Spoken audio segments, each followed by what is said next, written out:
அட நம்ம நாடு எங்க போகுது ஓட்டுக்கு காசு காசு எப்பாரா அட 5 வருஷத்துக்கு ஆட்சி மாறுது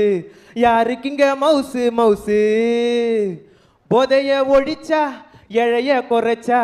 ஜாதிய மெரிச்சா நீயும் கெத்துப்பா இந்த பக்கம் லியோப்பா அந்த பக்கம் ஜெயிலர்ப்பா அவங்க எல்லாம் ஸ்டாருப்பா உன் பொழப்ப பாருப்பா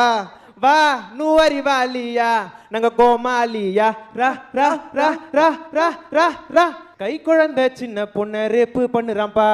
அதுக்கு வாட்ஸ்அப் ஸ்டேட்டஸ் மட்டுமாப்பா அவன் பெரியாளு இவன் சிறியாளு சட்டம் பேசுறான்ப்பா எங்க இருந்துக்குன்னு திட்டம் போடுறாங்கப்பா இங்க நீட்டு காவாலா இங்க டெத்து காவாலா மக்களை ஏமாத்திரவெல்லாம் பெரியாளா பெரியாளா வா நூவரி வாலியா நாங்க கோமாலியா ரா ரா ரா ரா ரா ரா வேற லெவல். ஒரு பலத்தை கைத்தறல் கொடுக்கலாம். இந்த மாதிரி நீங்க நிறைய சாங்ஸ்